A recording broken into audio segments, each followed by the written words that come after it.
Hi, 10th graders, welcome back. This is section 19.2, page 783, and it's the Western democracies in Japan during the Cold War, basically, of course, so we're not done with the Cold War.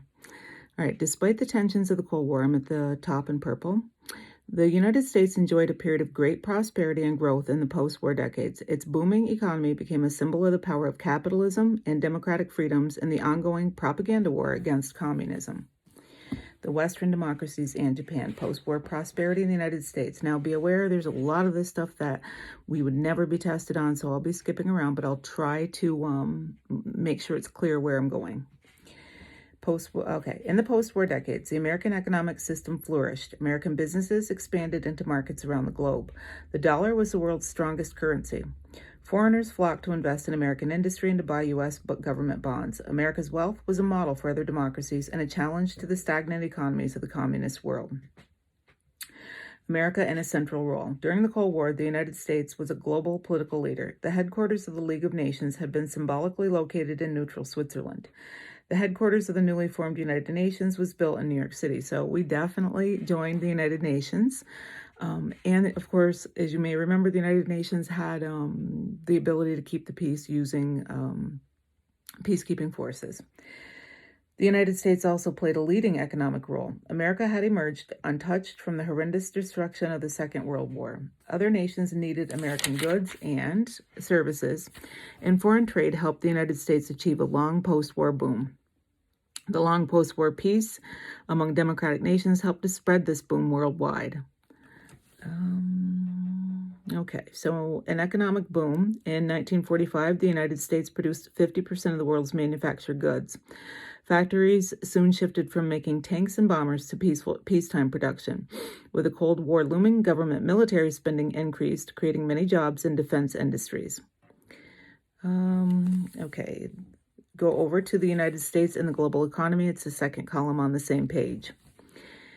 In the post-war decades, the United States profited from the growing global economy, but interdependence. Now that is a concept the regions will expect you to know, so let's go through this carefully. Mutual dependence of countries on goods, resources, and knowledge from other parts of the world brought problems too. In the 1970s, a political crisis in the Middle East led to a global oil shortage and soaring oil prices. In the United States, people waited in long lines for costly gasoline, which made Americans aware of how much they relied on imported oil. So, they did things like you could only get gasoline on certain days based on something of your license plate. You waited in line behind, you might wait in a line that was blocks long to get gas. So you had to start planning out. And I think that's why, besides the fact that it's bad for cars, a lot of older people will get very upset if gas in the car gets down, because, maybe even below half a tank, because it was a pretty bad time.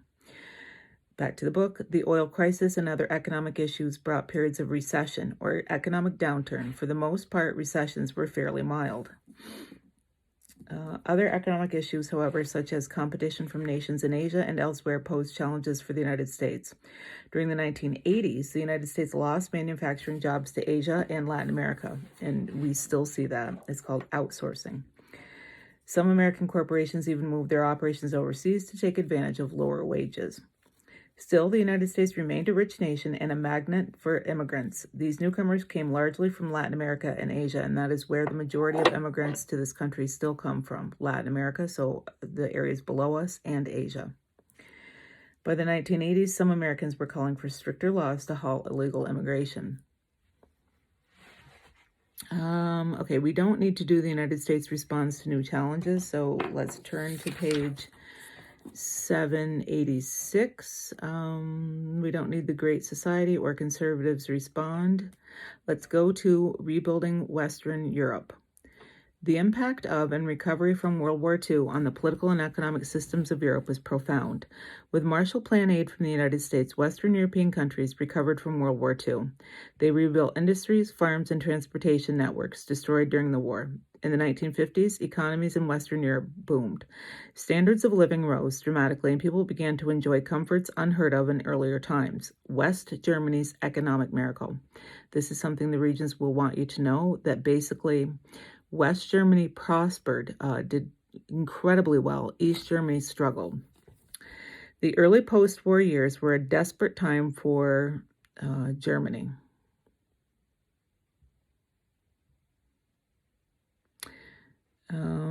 People were starving amid a landscape of destruction. The Cold War left Germany divided. West Germany was a member of the Western Alliance. East Germany lay in the Soviet orbit.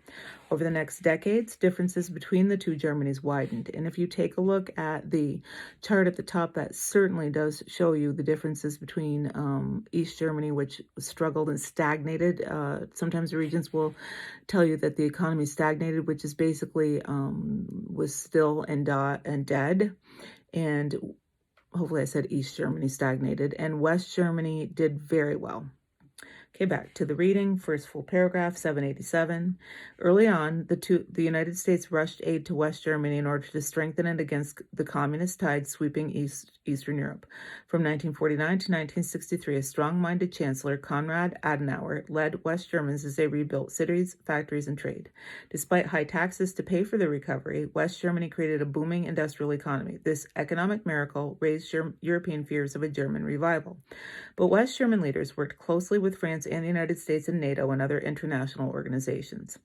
While West Germany remained a capitalist country, some later chancellors belonged to the Socialist Party. They expanded the welfare state.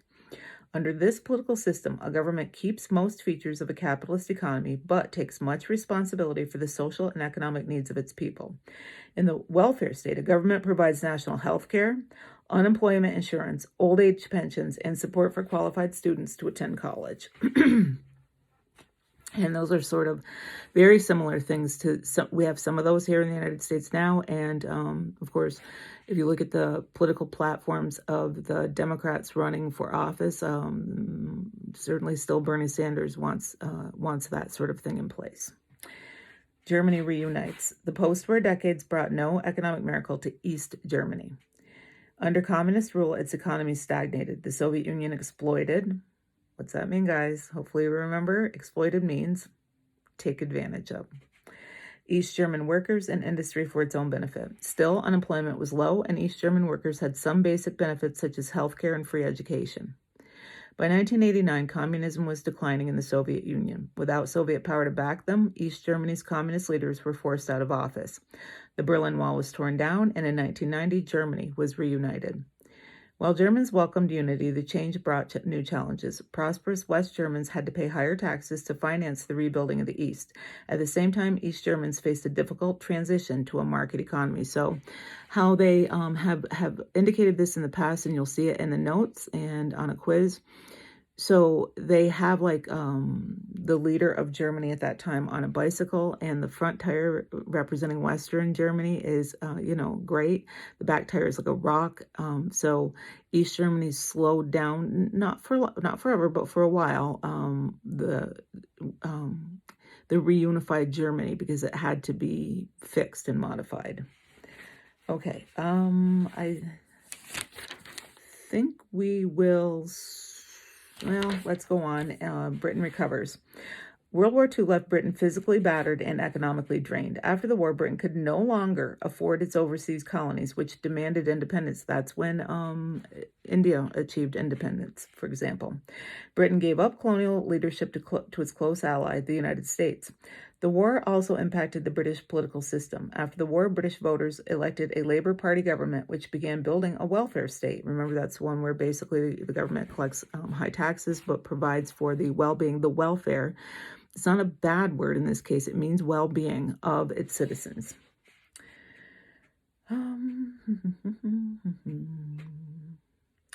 The government nationalized industries, and another aside, nationalized means it takes it out of private ownership and puts it, and the government owns and runs the industry or business.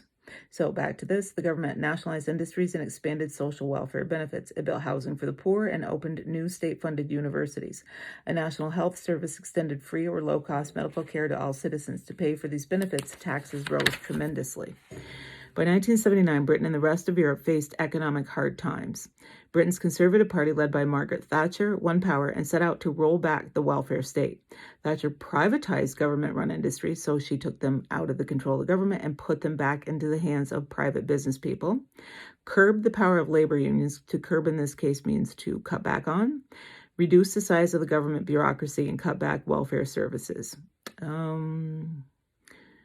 Okay, then skip other Western nations achieved prosperity and go up to building the European Union.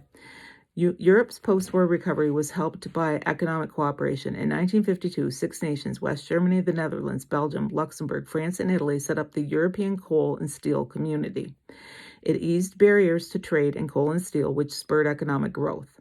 Later, these nations formed the European Community to expand free trade. Over time, it ended tariffs or taxes on imports and allowed workers and capital to move freely across national borders. In 1993, the European Community was renamed the European Union. Since then, it has expanded to include 28 nations, including Britain. Hopefully, you are aware that Britain exited the European Union. Ireland, Denmark, and other European countries, whereas Britain might still be in the process. I don't know, that was a big mess. I'll check into it and get back to you. The EU, European Union, set up a common currency, the euro, which is used by 17 European nations. The EU became a powerful economic force and promoted regional trade and peace by replacing destructive competition with an amazing degree of cooperation. All right, and we will look at you know what? Let's finish this up. And then I will upload the notes. We've only got like a page left. Japan is transformed. In 1945, Japan, like Germany, lay in ruins. It had suffered perhaps the most devastating damage of any nation involved in World War II. Tens of thousands of Japanese were homeless and hungry. Occupation brings changes. Remember that we occupied Japan following World War II. The war had a deep impact on the political system of Japan. Under General Douglas MacArthur, the American military government set 2 main goals for the occupation of Japan: to destroy militarism and to ensure democratic government. Japan's armed forces were disbanded. War crime trials were held to punish those responsible for wartime atrocities. An atrocity is something terrible. So just like the Nuremberg trials happened in Germany to punish the Nazi leaders, in Japan they held war trials to punish the Japanese military leaders for crimes against humanity as well. In 1946, Japan adopted a new constitution which set up a parliamentary democracy. We wrote Japan's constitution. Although the Japanese emperor lost all political power, he remained the symbolic head of the nation, kind of like the queen, just a figurehead, no real power. Japan renounced,